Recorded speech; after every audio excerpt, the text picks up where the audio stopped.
Number 10. For a school fundraiser, Elena was making t-shirts. She needs a printing machine for $349 to make these shirts. Once she gets that, every shirt is going to cost $480 to make. Okay. So we always have to pay this amount. That's our starting amount, right? We had to buy the machine before we could even make the shirts, right? It was required.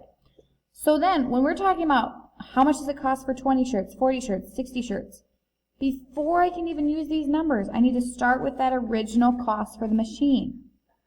So all of them start with $349. Okay? I already bought that. Next, I have 20 shirts, and they all cost $480. So 20 times $4.80.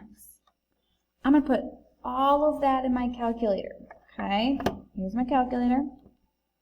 I've got $349 plus 20 times 4.80.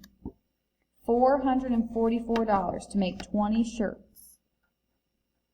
For the next one, all right, I bought my machine. Now I'm going to make 40 shirts, 40 times 4.80, because every shirt costs this much, so I multiply. All right, in my calculator, $349 plus 40 times 480, $541.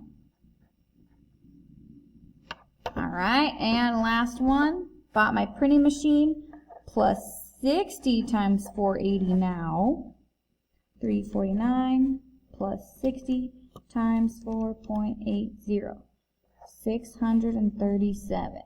All right, so now, these are my totals. This is what I want to see. I want to see all of this in your table. Next, Elena now has a total of $1,000 to spend. We need to write an equation and solve to see how many t-shirts she can make.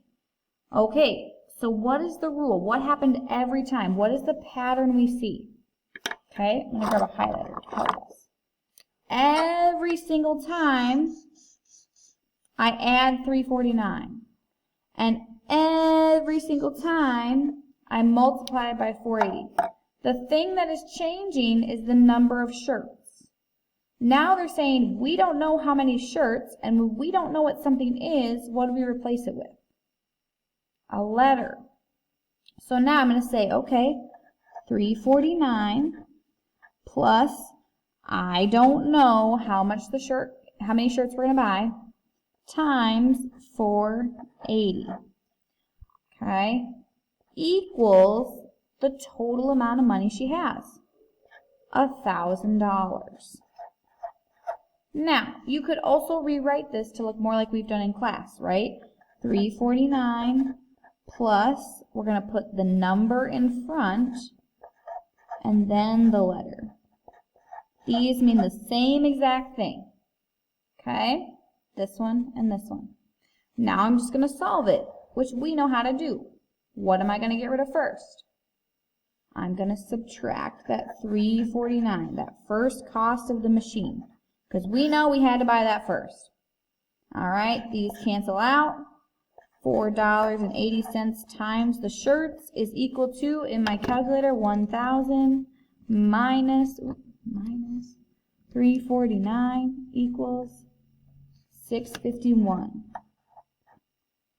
Okay, now it's a one-step equation. We're really good at those. We just need to now undo the multiplication, the opposite of multiplication.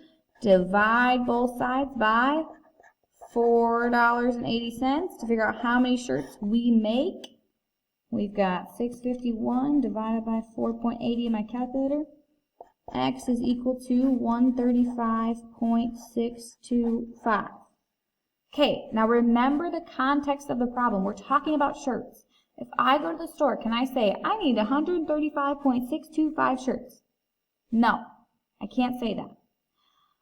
I also can't say that we made 136 shirts because this is a part of a whole. This is a remainder.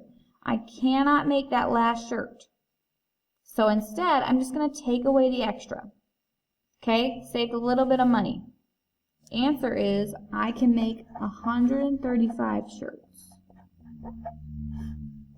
You can't make 136. That would be too much shirt, not enough money. Okay?